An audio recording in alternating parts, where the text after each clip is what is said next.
and the priest actually handed over the hostages to the terrorists. Then the hostages got raped and then murdered. Welcome to the Meditate More podcast, where it's all about helping you to meditate more consistently so you can reap all the incredible magical benefits that meditation can bring to your life today. And here is your host, Manny Mandala. Hey, and welcome to another episode of the Meditate More podcast. And if you're here for the first time, make sure to subscribe because we have some power-packed content for you here. Today we'll talk about the biggest mistake in Christianity. Last week we talked about the biggest mistake in Buddhism and how it causes a lot of suffering in the world instead of reducing suffering. Today the shoe is on the other foot and we'll have a closer look at Christianity. Probably not what you expect at all. This isn't about the crusades, this isn't about the Inquisition, but it's something I see almost nobody talk about, and it's actually a pretty huge oversight. Next, we'll also talk about how meditation can help you to have a better life, and specifically, we'll talk about how you can use meditation to increase your attention span. Last week, I told you the window to get someone's attention with a social media post has shrunken from 7 seconds to 3 seconds in just the past few years. If you use screens, this has affected you. If you don't use screens, don't worry about it, you're not affected. And the solution isn't just meditation. Meditation is half the solution. I'll give you the other half today. Third, we'll also talk about the nuts and bolts of meditation, the practical how-to stuff. And today we'll talk about how to deal with daydreaming, if it happens during your meditation or otherwise during your everyday life, and how to actually use it to your benefit to help you make progress on the spiritual path. And of course, we'll go in depth on a big mistake in Christianity, or I should say, in the way most people misinterpret the real teachings of Christianity. Very important stuff, so we'll talk about all that. Should be a pretty awesome show. Before we do, I want to recommend you listen to this podcast at 1x speed to really stay present with the content. You'll get much more out of it. All the speed listening actually does the opposite of what we're trying to achieve with meditation. Meditation is trying to make us more present, to be more calm and in the here and now, more focused, to get our mind to stand still on one spot that is the present moment. And the speed listening does the exact opposite. It accelerates the mind. It makes the mind go faster. It makes it more frantic. And second, if you haven't listened to the previous episodes yet, I highly recommend you do that first because they all build on each other. And this is especially important in today's episode. The previous 7 episodes have been building up to this one, to episode 8, and especially episode 1 and 7 are absolutely prerequisite knowledge for today's episode. So if you haven't listened to the previous episodes yet, make sure to listen at least to episode 1 and 7 before today's episode, because otherwise you will probably say, this doesn't make sense to me, I don't get it. So pause the podcast now and go back to episode 1 and 7 and then come back here. And final point before we get started, the best way to follow the podcast is on my website, mannymandala.com. That's where you find everything else. There's downloads, transcripts, all platforms I'm on, and of course the best meditation course in the world. I'm kind of biased, but it is the course I wish I had when I started 20 years ago. So go to mannymandala.com to check that out. By the way, that's Mandala, not Mandela, mannymandala.com, or just type meditate-more-podcast.com. That takes you to the same place. All right, with the housekeeping out of the way, we'll get started. And I mentioned a couple of times that I'm deep in the jungles in Central America, and sometimes we have to deal with noise from rainy season, from birds, from even howler monkeys. And we're deep in rainy season right now, so the biggest source of noise is frogs. There's dozens and dozens of frogs here. I hope they don't interrupt our recording. They come out mostly at night. They've officially confused our pool for a lagoon and made it their permanent home. And they're actually very noisy. It's unimaginable how much noise frogs can make. And the other day I heard a strange noise outside our kitchen. It sounded like a cat meowing, but it was kind of a pathetic meow, like a very small cat or maybe the cub of a wild cat. So I decided to check what's going on, and turns out it was a frog screaming for help in the mouth of a snake. So now we got snakes coming all the way up to our rooms to look for frogs. So like, okay, we got to get rid of these frogs because they attract snakes to the house. So if you're ever in that situation, mix some vinegar with water, put it in a spray bottle and spray it around the house, and the frogs will go back to the jungle where they came from. Don't spray it on the frogs, just spray it on the ground and they'll avoid that area. Anyway, let's get into the heart of the episode, into the meditation content. And I remember before my big breakthroughs with meditation, when I was already interested in the topic, but not meditating seriously, I was more dabbling than really practicing. I heard a spiritual audio and the speaker was saying something that I will never forget. He said, when we sleep, the weirdest things happen in our dreams, but they seem totally normal, right? Like the stream I had the other day where the waitress took the food away from our table and put it into the pockets of her pants. And that seemed totally normal in the dream. But then you wake up and you go, interesting, that was a dream. And now I'm no longer dreaming, now I'm in the waking state. And in that spiritual audio, the teacher was saying, someday you will have the same experience with the waking state. You will wake up from that state too, and you will say, interesting, that was the waking state. But now I'm no longer in that state. That was just another level of dream, and I've woken up from that. And I had no idea what he meant exactly, but it made me very curious. And it was one of the driving motivators for me that kept me going, because I wanted to know what he meant, right? And now I know what he meant. Now I know why Buddhists call our normal state of consciousness a dream state. Or they call it Maya, which means illusion. Or they call it Moha, which means ignorance. But yeah, fascinating stuff. And that's why we meditate. And like I always say, meditation is even worth it for self-serving purposes. Your life will magically transform for the better as you make progress on this path. And I gotta be honest, these days, I think meditation really isn't a luxury anymore. It's not like a spa for increasing your wellness, for feeling slightly more happy or more calm. I think these days everyone has to meditate if they don't want their minds to get totally scrambled by the screens and the apps.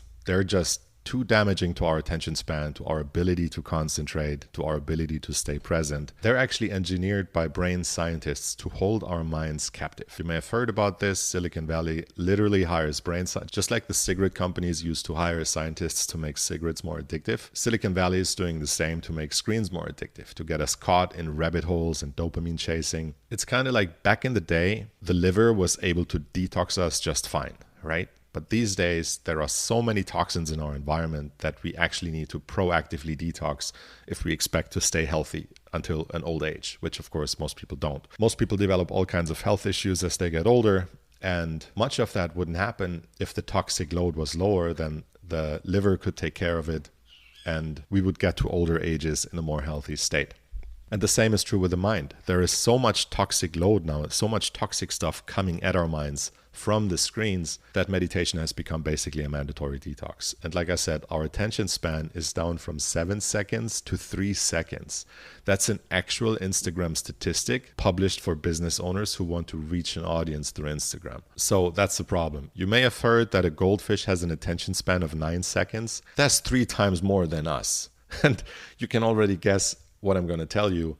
Meditation is going to help to fix that. Meditation increases our attention span, and how are you really going to be effective in the world without that? But the thing is, meditation is only one half of the puzzle. Just like with detox, one half is taking binders or doing chelation or killing parasites in your body. That's getting the toxins out, and meditation will do that. Meditation will clean your mind and get the toxic stuff out of your mind. But the other half is creating a clean environment so that you don't get more toxins in than absolutely unavoidable. So you use natural products in the kitchen and in the bathroom instead of chemicals. You filter or distill your water.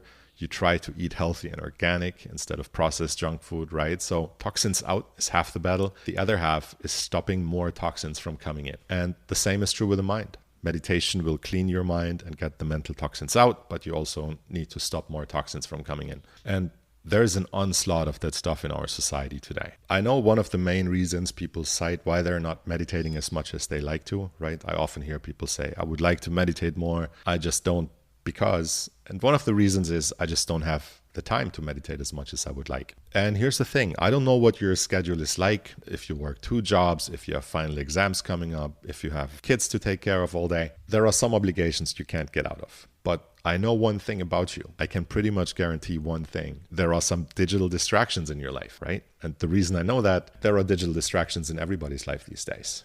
And that's where we have all our leverage. In my meditation course, the Meditate More Challenge, by the way, quick plug, meditatemorechallenge.com, I cite a study by Data Reportal that was published 2 years ago. And check this out. This is completely insane. The average person spends 3 hours and 11 minutes per day on just these 5 apps alone: TikTok, YouTube, Facebook, WhatsApp, and Instagram. And that's average. In other words, 50% of people spend even more time on these apps than 3 hours and 11 minutes per day. Do you use any of these apps? If so, we found our point of leverage already, but not how you think. I'll tell you how to fix that in a minute, but it gets worse. Because these 5 apps are far from the only ones, right? There are countless others. There's Facebook Messenger, Telegram, dating apps, Line, shopping apps, Reddit, Snapchat, games, adult sites, Netflix, email, news, and on and on and on. The screen, the black mirror, has literally created this infinite universe of distractions that can keep us busy forever, as long as we engage with the screen. And it's addictive because it triggers our dopamine at higher levels than stuff that happens in the real world could. And all these apps are literally wasting our lives away. Tick tock,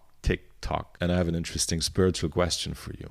Do you think that app is called TikTok by accident? This reality is stranger than you think, but it's not only the time that's wasted, it's also our attention, because these apps get their hooks into our brains. They pull on our minds even when we're not using them. I noticed that one day I was in the shower and I was thinking of an Instagram post, and then I realized, wow, my consciousness is in the screen, not in the shower, even while I'm not using the screen. So that's the thing, we're not present because we can't be. And just like with the cigarettes, where it's not the tobacco that kills people, it's the addictive chemicals that they add to the cigarettes, the same happens with the screens. Like, there's no harm in chatting with a friend a bit on the screen, but it's the addictive mental engineering that really messes us up. So here's an example. They build in those red notification icons. These icons make you feel that something is unresolved, and that creates an uncomfortable open loop, like a splinter in your mind, as Morpheus would say, right? Like a cliffhanger at the end of a TV show. And that makes the mind go crazy because the mind absolutely craves that sense of completion. And guess what? You will never get it. You will never get a sense of completion on social media because it's infinite. There's always more, and you will keep chasing the dragon forever. So for example, if you reply to messages from 10 people, then by the time you're done, 5 of them will have written back to you already.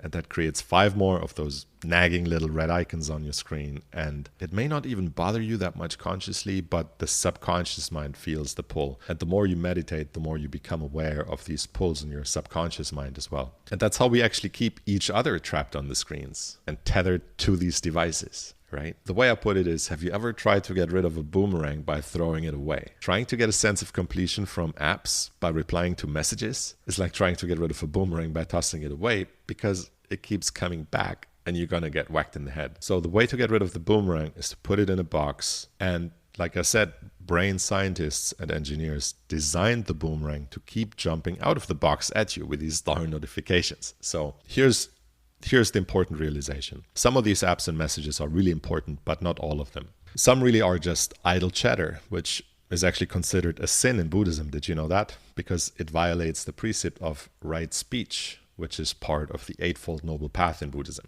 So some of the apps we can reduce or even eliminate, and nothing bad's going to happen, right? I actually don't use almost any of these apps anymore, and I used to be major addicted to all this screen stuff. And I'm totally fine without it.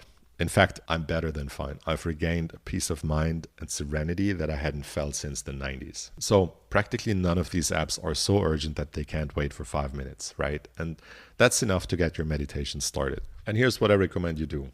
I recommend you install a distraction blocker app on all your devices that have a screen, on your phone, tablet, laptop, desktop, whatever it may be. Install one more app and make that a distraction blocker. And then gradually and systematically start weaning and reducing all the other apps that distract you and that trigger your mind constantly, that accelerate your mind, that have scrambled your attention span down from 7 seconds to 3, a third of that of a goldfish. I don't recommend you try to go cold turkey. What I did was wean myself gradually off the digital addictions, just like I gradually built up the meditation, right? So gradually we reduce the toxins that come in and we increase the toxins that go out until we have a clear mind. So since these apps are literally engineered by brain scientists to be addictive, it'll be difficult to just put the phone away. I don't like doing it that way. I don't like to even have to use willpower on that. I think my willpower is better spent elsewhere. So I just block all the distractions and I use a distraction blocker for that. The best one I found personally is Focus Me. I've been using that since 2012. I've been recommending it since 2012. If you want to support my podcast, you can get that through my link, mannymandala.com/focus, or you can just go to the creator's website. That's focusme.com. I don't really care either way. I'll recommend it to you regardless. It's a life changer. It's going to help you to wean the digital distractions one by one until you actually get control of your life back. In addition to Focus Me, I also use a plugin for the browser called Newsfeed Eradicator. That gets rid of the feed, and Facebook, Instagram, YouTube, all these other platforms become much less distracting even when you use them. So my Facebook now is just like an email platform. It doesn't constantly interrupt me with all kinds of interesting stuff to get my attention and distract me from the stuff that I really need to do and that would actually improve my life. So use a distraction blocker. I recommend Focus Me. Again, that's mannymandala.com/focus. And of course, meditate more to get your attention span back, because without the ability to pay attention to things for a long time, you will never be able to achieve big goals. It's just not possible. And if you want to know all the nuts and bolts of meditation, all the practical how to meditate more, I can help you with that too. I created the Meditate More Challenge. That's still free for now. And it's a complete meditation course that picks you up where you're at, no matter what your level is. You can start with as little as 1 minute per day. And we work our way up all the way to the kind of experiences that you can't even put in words. We talk about that on day 7. If you're not quite sure how to meditate, we talk about that on day 3. I actually talk about some of the most popular methods that are actually harmful. There are 5 very popular methods that I recommend you avoid. If you've always had difficulty making your meditation practice really stick, to meditate consistently every day, we solve that on day 5. And if you're still not seeing mind-blowing results, we solve that on day 7. The way I look at it, there are several levels of results people can achieve with meditation. Some people get no results, and so they're like, well, I sit down, I focus on my breath, nothing happens, doesn't make sense to me, it doesn't seem like a good investment of my time. I just end up sitting there with a bad conscience because I could be getting things done. That's basically if your meditation has no results. Then the next level is your meditation could have ordinary results. You feel more present, you feel more calm, you feel more relaxed. But what we really want is extraordinary results, mind-blowing results, right? So we talk about that on day 7 of the challenge. This is very different from any other meditation course you've ever seen. I can promise you that. And let me just give you one practical tip right now. A student recently asked me, what do I do about daydreaming? I constantly get lost in daydreams during meditation and even during my life. And here's the thing, if it happens during meditation, just treat it like any other mental distraction, like random thoughts that pop in your head and that distract you from the meditation. Whenever you notice that it's happening, just bring your focus back to the object of your meditation, which for beginners, that's definitely the breath. And very importantly, never beat yourself up about it. That's a win. Whenever you do notice that you did get lost in daydreams, that's a win. Every time you catch your mind running away to daydreams or any other thoughts, and then you bring it back to the meditation, that's like 1 rep in the meditation gym. So your mental muscle just got a little bit stronger. If it happens during everyday life, I recommend you practice awareness loops. I talk about that in the Meditate More Challenge as well. And I talked about in episode 7 how to stay in a meditative state 24 hours a day. So definitely check that out. And once you make progress, you can even set some time aside for daydreaming. Like set a timer like you would with meditation for 10 minutes and just literally daydream and visualize things you want to achieve. This is actually, according to one of my spiritual teachers, this is actually supposed to maintain the brain balance. Once you have balanced it with meditation, once your left and right hemispheres of your brain are in balance, as per episode 4, right? Remember episode 4 about the alchemical wedding, about agape and satori being in balance. Once you have achieved that state, that's when some spiritual teachers say daydreaming is actually a great way to keep the brain in that balanced state. So anyway, if all that sounds interesting, go to meditatemorechallenge.com and sign up for free. I think you'll really like that one. But I want to move on. I want to get to the most important part of the podcast, the Dhamma discourse. And today's topic is going to be a bit of a shocker. Look, what if I told you that the nicest, most polite people you know might be complicit in mass murder? We started on this topic in episode 7. Again, absolutely prerequisite knowledge for today's episode. And last episode, we talked about a big question. The common assumption is that most people are basically good, right? There's only a few people out there killing and stealing and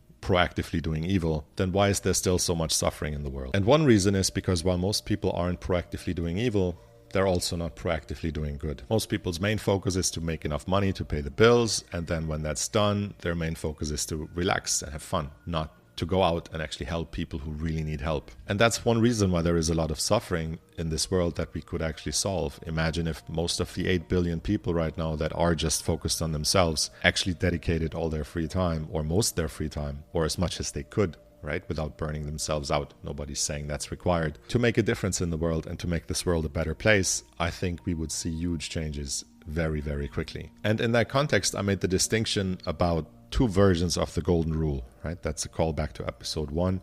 That's why I said it's very important to listen to at least episode 1 and 7 before this one. In episode 1, we talked about the golden rule, and in episode 7, we talked about how there are 2 versions of the golden rule. There is The apophatic golden rule, that's the negative version of the golden rule that tells you don't do unto others as you don't want done unto you. That's all the things you're not supposed to do, like killing, stealing, coercing people, lying, assault and rape. All those behaviors that initiate harm to other people, they're covered in the negative version of the golden rule, which is called the apophatic golden rule. But there's another version of the golden rule, and that's do unto others as you would have them do unto you. And that means proactively go out and help people who need help people who are suffering. I once heard another quote that has stuck with me over the decades. I was on a bus in Belize, and I met this retired guy who had been in Hollywood. He used to write for Rolling Stone magazine, and he'd been to all the big parties. He has experienced all the pleasures of the hedonistic lifestyle one can imagine. And he said, the conclusion I've come to is none of this stuff is really worthwhile. And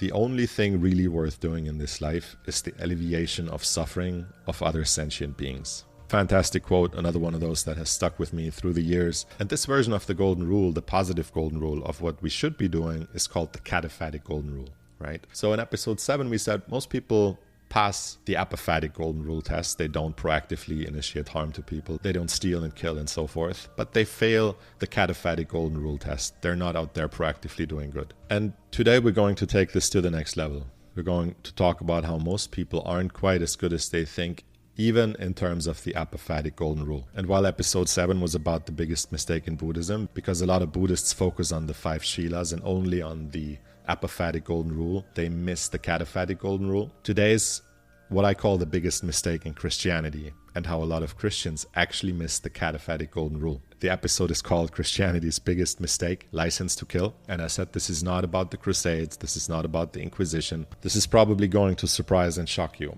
And I want to say something right up front. This is probably more a mistake in the way Christianity is being interpreted or taught or practiced by most churches today. It's not a mistake in the true Christian teachings or in the teachings of Jesus of Nazareth himself, if you believe that he was a historical figure. Whether he was or was not is a topic for a different episode. Personally, I think the Christian teachings are some of the best spiritual teachings we have. The Golden Rule, for example, is most famously taught by Christianity. And I really like that Christian churches do focus on actively doing good. Right? Christianity goes straight to love thy neighbor. Christianity goes straight to do good for others. And I really appreciate that about Christianity. In fact, if somebody put a gun to my head and said, you have to pick one institutionalized religion, you can't go through life and saying, I'm spiritual, but I don't buy into dogmatic religious institutions, I would pick Christianity. I've personally seen a lot of positive transformations in people's lives because of churches. People who used to be addicted to drugs, people who used to be criminals, or even just people who had very dysfunctional lives at home, very dysfunctional family lives. I've seen people like that embrace Christianity and become much better, kinder, nicer people, and even proactively doing good in the world. So before we get into this episode, I want to make very clear that this is not a slam against Christianity. This is about the way Christianity is commonly taught or interpreted these days by many people.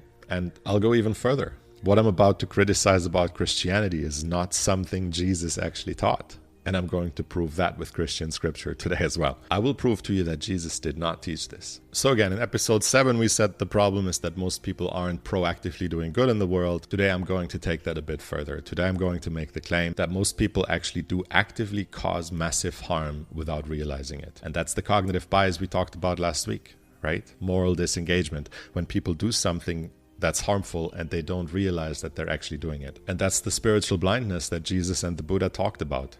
The Buddha said people are dreaming. Jesus said people are blind. They don't have eyes to see. They don't have ears to hear. This is what they're talking about. So after all this preamble, let's get into it. This is about the apophatic golden rule, the negative version, the don't do unto others what you don't want done unto you version. The apophatic golden rule says don't steal, don't murder, don't rape, don't assault, don't trespass. Don't force people to do things. Don't coerce people. Don't lie to people. And this is considered super basic stuff. And most people agree with this. But do they truly live by this rule? So here's the thing. Most people think these basic laws apply and they try to follow these moral laws themselves. But the crux is, most people think these rules do not apply to all people. Soldiers are allowed to murder. Police are allowed to trespass. Police are allowed to assault. Police are allowed to lie. Did you know that? In the US and in many other countries, it's perfectly legal for police to lie during interrogations, to obtain confessions or information. Politicians are allowed to force people to do things, to coerce people. Politicians are even allowed to steal. We call that tariffs or we call it taxes. But again, remember the Buddhist principle we talked about in previous episodes.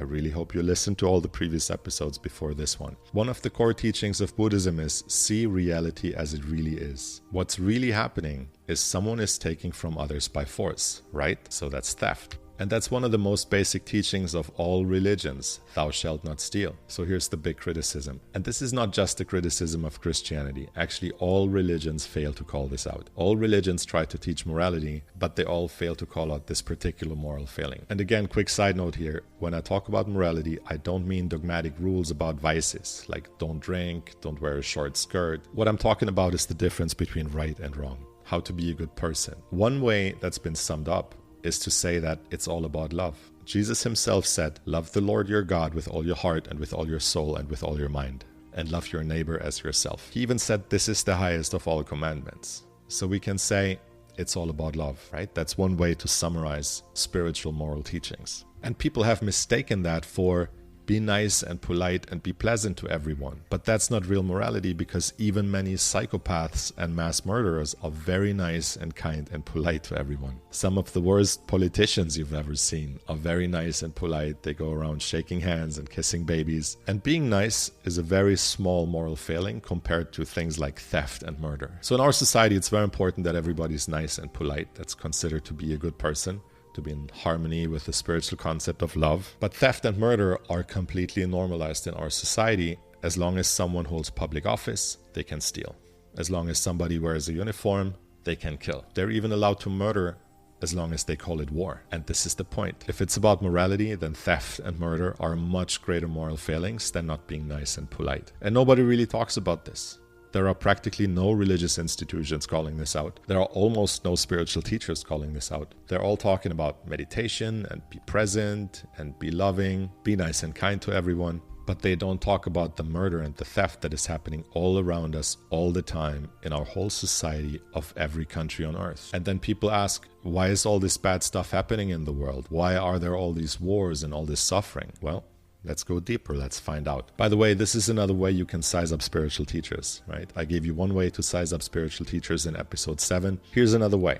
When you look at a spiritual teacher, does he call out all the theft and murder that is going on around us? Or does he just talk about be present, be nice, and be kind? So if this is a criticism of most religions and most spiritual teachers, then why did I call this episode Christianity's biggest mistake? Because in the case of Christianity, it's not just that they don't call it out. It's not just that they say, we pray for our troops, instead of telling soldiers, stop murdering people. At best, many Christian churches actually actively endorse this moral failing. And I'll just give you one example, the most famous example. I've cited Christian scriptures before in other episodes, and there are some great passages that I really like and that I think we can learn a lot from.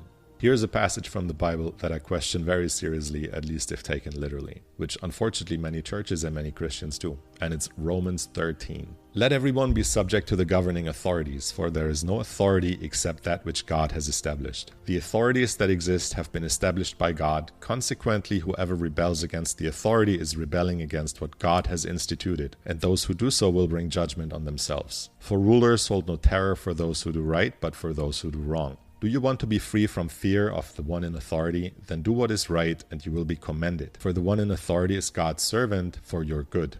But if you do wrong, be afraid, for rulers do not bear the sword for no reason. They are God's servants, agents of wrath, to bring punishment on the wrongdoer. Therefore, it is necessary to submit to the authorities, not only because of possible punishment, but also as a matter of conscience. When I first came across this passage, I thought, wow, this is in the Bible? I didn't know that's in the Bible. Is this some kind of strange version of the Bible maybe? Or is this a fake quote that looks like a fake quote to me? So I looked it up. And not only is it in the Bible, this particular wording is from the most common version in the Bible, the NIV, the New International Version. So the idea here is that government is from God and it's only there to keep bad people in check, right? That's what this Bible passage says. Government is from God, and if you're a good person, you need not fear it. It's only there to take care of bad people and to make sure that they don't cause any harm. Now again, spiritual practice is really all about seeing reality as it is. And what we see in reality is many times the worst people, the biggest psychopaths, go into government and get control of the whole machine. And then instead of killing a few people, they end up starting wars, committing genocides, and killing tens of millions of people. And that actually happens all the time. This is not a rare thing. I'm not talking about some hypothetical, spiritual, moral dilemma. This is happening right now. This is on the news today. It's just happening in some other countries where we're not. And that's another huge moral failing that most people are guilty of. If it doesn't affect me right here, right now, then it's none of my business. But it's happening in North Korea. It's happening in Venezuela. It's happening in the Middle East. It's happening in Africa. It's happening in Eastern Europe. It's happening right now in many places. And it's one of the greatest causes of suffering in our world today. I want to tell you a quick personal story that really opened my eyes to this one. I was invited to a Christian getaway weekend. It was a 3-day role play where some people were assigned the roles of terrorists and some people were assigned the roles of missionaries that were kidnapped by the terrorists. And there was one scene where a priest, he's a real priest in real life, he had just rescued some of the refugees who were being tortured and mistreated and raped and who were bloody all over. And then the terrorists found him with the refugees that he had freed and that he was trying to rescue. And the terrorists confronted him and told him, hey, I'm the authority here. So you have to hand over these hostages to me because it says in your Bible that governing authority is from God. And so you have to obey me according to your Bible. And the priest actually handed over the hostages to the terrorists. Then the hostages got raped and then murdered. So I've seen with my own eyes that many Christians do take this passage literally. And they will actually defer to any authority, even if it's a terrorist who's requesting to be handed over people so that he can rape and torture and kill them. I've seen with my own eyes that there are Christian priests who interpret it that way. And I'm not here to take sides in any international conflict, but I'm sure you've seen on TV or on the internet some of the suffering in just the recent wars. And then we hear things like Netanyahu is going to hit Palestine, or Nasrallah attacked Israel, or Putin attacked Ukraine, or Zelensky did a strike on Russia. Let me tell you something. Netanyahu, Nasrallah, Putin, and Zelensky didn't hit or strike or attack anyone. They just told people to do it, and then those people obeyed. And that's what's causing all those deaths. But I'll take it a step further. Hitler didn't invade Poland. Hitler didn't kill many people we know of. People just obeyed when he told them to do that. Lenin, Stalin, Mao Zedong, Pol Pot, Genghis Khan, and this is a very long list. These people killed hundreds of millions of people, except they didn't. They just told other people to go and commit mass murder, and everyone just obeyed because of this belief that authority is legitimate, even if it's evil. So the worst thing you can be in our society, like the most evil people, are considered to be mass murderers, right? That's if you see a documentary on true crime, like the worst episodes are usually about mass murderers. But if somebody's in authority and tells you to commit mass murder, then most people obey. And you may want to look into the Milgram experiment, of course. That's a famous one that has proven this in a psychological study, that it applies to the vast majority of people. It's not a rare thing. And this takes us back to episode 7 and the cognitive bias called moral disengagement. How most people aren't as good as they think they are. And this is an even bigger way than the one we talked about in episode 7, isn't it? I did some research into this, and the number of deaths caused by dictatorships, by genocides, and by wars in the past 100 years, the estimates vary between 150 million and 300 million. But the best estimate I was able to find was 270 million people dead because people think following orders is a virtue. And a lot of churches are saying, this is what God wants. It says right there in Romans 13. Let me quote that passage again real quick. It says here, rulers hold no terror for those who do right, but for those who do wrong. So the 270 million dead, they were all killed because they did something wrong. They committed crimes, and so the government had to punish them. You see, I called this episode License to Kill, but it's really license to kill hundreds of millions of people. Now that's a pretty big oversight. Doesn't seem very Christ-like to me. Don't know about you. And it's important to note that this passage from the Bible wasn't written by Jesus or even attributed to Jesus. It was written by Paul. And I even question if it was really written by Paul because, again, these scriptures were handed down to us by various councils over thousands of years. There are 3 things that are worth looking into in this context. The Pisa family, the Council of Nicaea, and Emperor Constantine, who have formed Christianity as we know it today. And I know that some people say the Bible wasn't modified. The thing is, in the English language alone, which isn't even the original language or the only language, there are over 100 versions. So how could there not be any modifications if even one version to another, within the same language, within the same century, has modifications. And here's the punchline. You ready for this? All the atrocities committed by various governments throughout history, by rulers, by dictators, by wars, by genocides, they weren't really committed by these dictators, but by the people themselves. Because the people believe that it's righteous to obey, even if a command is not moral, it's still moral to obey the immoral command. So in this context, we need to make a distinction between what's legal and what's moral. For example, helping political dissidents to escape from the KGB was illegal in the Soviet Union, but it was obviously the moral thing to do. On the other hand, denouncing family members to the KGB was legal in the Soviet Union, but obviously that would be an extremely immoral thing to do. So sometimes what's legal is immoral and what's illegal is moral. So it's really about, as the Buddha said, seeing reality as it is. So for example, I can look at a tree and that tree is 10 feet tall. It's right in front of me outside my window. Now, if I write on a piece of paper that the tree is really 100 feet tall, does that change how tall the tree is? Of course it does not. Writing something on a piece of paper does not change reality. And the difference between right and wrong is as objective as the height of the tree, as we talked about in episode 1. So it can also not be changed by writing something on a piece of paper. Murder is wrong. If I write on a piece of paper, murder is now legal. Legalize murder. That's a meme going around the internet. That doesn't make it right. That doesn't change the reality of the situation. If I write on a piece of paper, we declare war. That also doesn't make murder right. Writing something on a piece of paper does not change reality, and writing something on a piece of paper does not change morality. Thinking that writing something on a piece of paper can change either reality or morality, that is Maya. That is what the Buddha talked about, the mind illusion, because something written on a paper is just a thought. That's from the mind. So there are basically 4 realizations here. The first realization is that reality is about spirituality. I think anyone who follows my podcast has already come to this realization. It's not about belief. It's not about faith. This reality is objectively a spiritual reality that we exist in. We live in a spiritual reality. The second realization is that spirituality, in turn, is about morality, as per episode 1. That's what all religions attempt to teach, how to be a good person. That's what all the big spiritual teachers have taught over the ages. It's the core teaching of the Buddha when he summarizes his teachings in the Dhammapada in 3 tenets. Don't do harm, do good. It's the core teaching of Jesus when he says the golden rule and says this is all the law and all the prophets. And we can find a variation of that in all the religions of the world, right? As per episode 1. So again, the first realization is that reality is spiritual.